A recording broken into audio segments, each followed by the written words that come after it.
សុំសួរថាលោកមករកអ្នកណាអីយ៉ាខ្ញុំមកផ្ទះកូនស្រីខ្ញុំឯងនិយាយទៅថាខ្ញុំមករកអ្នកណាអីយ៉ាលោកប៉ាប្រពន្ធលោកប៉ាអង្គុយចុះទៅចាំកូនចុះឲ្យប៉ាអ្នកណាគឺជាប៉ាក្មេកអី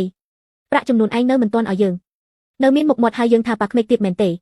ប៉ាក្មេកប៉ាឆាប់ចិត្តត្រជាក់ទៅគឺប្រពន្ធខ្ញុំទេដែលមិនត្រូវការលុយចំនួននាងមិនត្រូវការឯងមិនឲ្យមែនទេប្រាក់ចំនួនគឺអាស្រ័យលើឪពុកម្ដាយជាអ្នកសម្រេចគឺដើម្បីដឹងគុណឪពុកម្ដាយដែលបានចិញ្ចឹមជាច្រើនឆ្នាំឆ្លងចិញ្ចក់ឈាមបានមកដល់ហើយលោកចង់បានប៉ុន្មាន50,000ឲ្យខ្ញុំភ្លាម50,000មែនទេលោកលក់កូនស្រីមែនទេអីយ៉ាឯងកុំនិយាយពាក្យពិបាកស្ដាប់បែបនេះយើងលំបាកណាស់ទើបចិញ្ចឹមកូនមកបានធំបែបនេះទីចំនួនបន្តិចបន្តួចទៅវាយ៉ាងម៉េចខ្ញុំហើយនឹងទិញញើសបានរៀបការរួចរាល់ហើយបើទោះជាមិនឲ្យប្រាក់ចំនួនក៏គ្មានអ្វីដែរ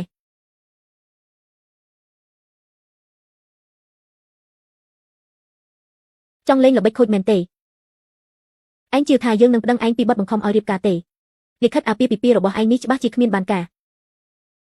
លោកនិយាយដូចខ្លាំងពេកហើយប៉ាក្មេកប្រពន្ធខ្ញុំគឺជាមនុស្សពេញវ័យដែលមានសិទ្ធិក្នុងការសម្រេចមិនអាចនិយាយថាបង្ខំបានទេខ្ញុំមិនត្រូវការដឹងថាឯងបង្ខំឬមួយអត់ទេឲ្យតែមិនប្រកូលប្រាក់ចំនួនយើងនឹងមិនទទួលនៅពិធីមង្គលការមួយនេះទេយើងបាន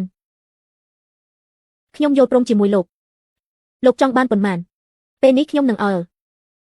ចាត់ទុកថាឯងចេះដឹងចោះ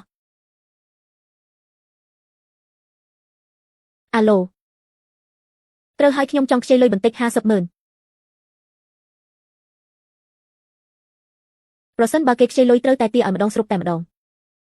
ឈប់សិនខ្ញុំបានគិតមួយពេលមកគ្រួសារខ្ញុំមានវិន័យមួយគឺលុយចំនួនហើយនិងលុយមង្គលការគឺបែងចែកជាពីរទើបឯងត្រូវចំណាយមួយចំណែកទៀតបែបនេះរូបមានន័យថា100,000បានគ្មានបញ្ហាទេត្រូវឲ្យប៉ាក្មេកតើត្រូវការទៀតទេអីយ៉ានៅមានប្អូនប្រុសគេទៀតលុយបងផ្ទះរបស់ធំគៀនត្រូវតែបងស្រីគេជាអ្នកបងបណ្ដាច់ឯងត្រូវបងថែមបន្តិចទៀតស្កី200,000ជាងទៅបានគ្មានបញ្ហាទេត្រូវឲ្យប៉ុន្តែត្រូវឲ្យលោកចុះកុងត្រាជាមួយនឹងអត្តសញ្ញាណប័ណ្ណរបស់លោកឯងជាអ្នកខ្ចីយករបស់ខ្ញុំធ្វើអ្វីត្រូវឲ្យត្រូវបង្ហាញទាំងមុខមាត់ទៀតឬមួយលោកនិយាយខ្លួនឯងទៅអាឡូសួស្ដីលោកខាងធនាគារសូមបម្រើឯងហ៊ានបោកប្រាស់ខ្ញុំខ្ចីធនាគារមែនទេចង់លេងសើចនឹងខ្ញុំមែនទេខ្ញុំគ្រាន់តែជាមនុស្សម្នាក់ក្រីក្រខ្ញុំធ្វើអ្វីនឹងមានលុយបានទៅត្រូវទេខ្ញុំត្រូវតែខ្ចីក្រុមហ៊ុនអញ្ចឹងហើយនេះជាអ្វីដែលខ្ញុំអាចធ្វើបានក្រែងគេនិយាយថាឯងមានមាសហើយនឹងដីធ្លីទៀតនោះលោកនិយាយរឿងទាំងនោះមែនទេអ្វីទាំងនោះសុទ្ធតែជារបស់คล้ายៗទេអាមនុស្សចង្រៃឯងមិនឃើញក្តាមឈូសមិនស្រក់ទឹកភ្នែកមែនមិនត្រូវវាយទេគេគឺជាប្តីខ្ញុំមិនឲ្យប្រាក់ចំនួនតែជាប្តីក្បាលឯងអីទៅថ្ងៃនេះឯងត្រូវតែទៅលេងលះជាមួយគេឲ្យយើងក្នុងផ្នែកលោកក្រៅពីលុយតើមានអ្វីទៀតទេប៉ាតើខ្ញុំគឺជាកូនស្រីបង្កើតរបស់ប៉ាមែនទេកុំហៅយើងថាប៉ា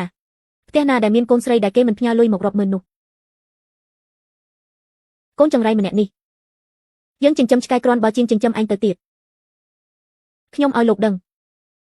លោកត្រឡប់ទៅវិញទៅប្រសិនបើមិនដូច្នោះទេខ្ញុំនឹងប្តឹងប៉ូលីសឯងហ៊ាន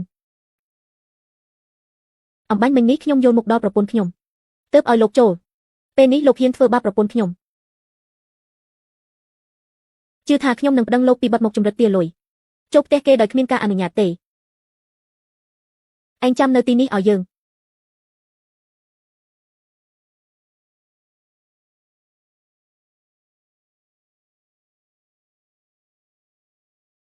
សុំទោសឲ្យបងមើលងាយហើយមិនអីទេ គ្រួសារណាក៏មានបញ្ហាដែរខ្ញុំយល់បានតាំងពីតូចមកគ្រួសារខ្ញុំយកចិត្តទុកដាក់មនុស្សប្រុសជាងមនុស្សស្រីសំខាន់បំផុតនៅពេលដែលម្ដាយខ្ញុំបានលាចាកលោក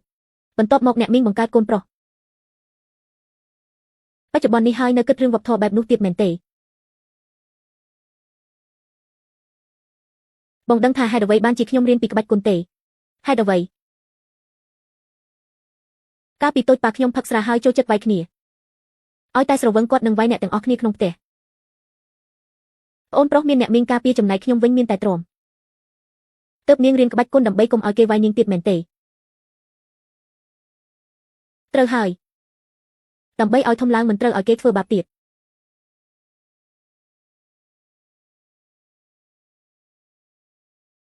ថ្ងៃក្រោយមានខ្ញុំចាំខ្ញុំការពារនាង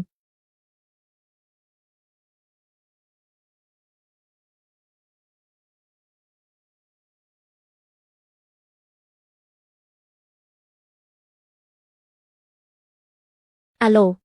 លោកយាយហានស៊ូពេលនេះរស់នៅជុំគ្នាតយ៉ាងម៉េចហើយក៏ល្អដែរល្អគឺល្អហើយមិនល្អគឺមិនល្អហើយក៏ល្អនឹងមានន័យថាម៉េចលោកយាយគិតថាល្អទៅចៅឆាប់ឲ្យទូរស័ព្ទទៅលេខខាលីទៅលោកយាយត្រូវតែសួរឲ្យច្បាស់បាទ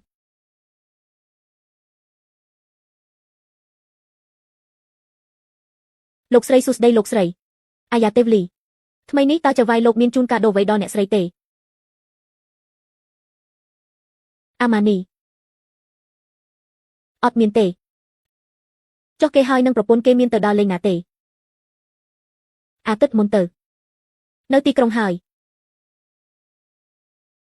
ចង់ទៅតែគ្មានពេលវេលាខ្ញុំដឹងភ្លាមគេរៀបការដើម្បីឲ្យផុតពីមុខខ្ញុំទេពិតជាគ្មានអារម្មណ៍ជាមួយនឹងទិញញើសអ្វីទាំងអស់ឯងនិយាយអ្វីនឹងដកប្រាក់ខែចុងឆ្នាំលោកប្រធានខ្ញុំបាននិយាយតាមលោកប្រធានប្រាប់តើបែបនេះចុះថ្ងៃនេះលោកយាយនឹងទៅទីនោះដើម្បីជួយអ្នកទាំងពីរឲ្យឆាប់បានកូនចៅលោកយាយនៅផ្ទះសម្រាប់ទៅរឿងរបស់ចៅចាំចៅចាត់ការខ្លួនឯងចំពោះកម្រិតរបស់ចៅនេះខ្លាចថា10ឆ្នាំទៀតគ្មានចៅឲ្យយាយផងលោកយាយមិនត្រូវការទេចង់ឲ្យលោកយាយទៅទីនោះឬមួយក៏និយាយការពិតជាមួយនឹងចៅជ្រើសរើសខ្លួនឯងទៅបានហើយចៅនឹងឲ្យទៅកងឡានទៅទទួលលោកយាយហេតុអ្វីបានជាលោកយាយថ្ងៃនេះមកលេងអ្នកទាំងពីរទើបតែរៀបការរួចល្វេចង់មកមើលថាតើចៅទាំងពីររស់នៅយ៉ាងម៉េចហើយ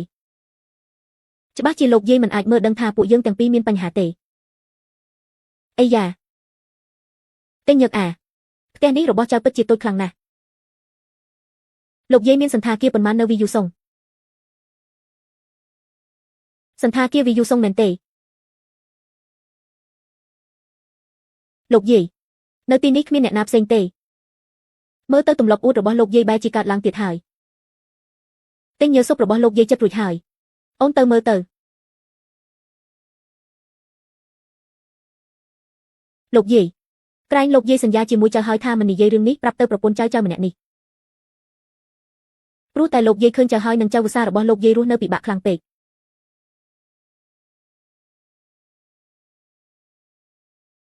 លោកយាយចំអិនស៊ុបអ្វីបានជាឈ្ងុយខ្លាំងបែបនេះលោកយាយបានចំអិនស៊ុបដែលជំនួយដល់ការមានកូននៅក្នុងនេះសុទ្ធតែប្រូតេអ៊ីនជំនួយកម្លាំងដើម្បីឲ្យអ្នកទាំងពីរឆាប់នឹងមានកូនលោកប្តីបងត្រូវញ៉ាំវាឲ្យច្រើនណាស់អូនត្រូវញ៉ាំឲ្យច្រើនដែរមិនអីទេឲ្យបងញ៉ាំទាំងអស់អាយ៉ាមិនអីទេចៅមើលទៅទិញញើសល្អជាមួយចៅខ្លាំងណាស់ឆាប់ញ៉ាំវាឲ្យអស់ទៅត្រូវបំរើប្រពន្ធទៀត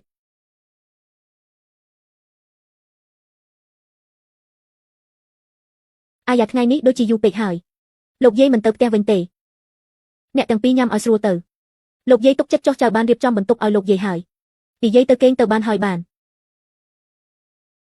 អីយ៉ានាងឲ្យលោកយាយនៅបន្ទប់នោះចុះខ្ញុំគេងនៅទីណាច្បាស់ជាបងគេងជាមួយខ្ញុំហើយខ្ញុំទុកចិត្តចុះឃ្លានដល់ថ្នាក់ញ៉ាំខ្ទុយទេ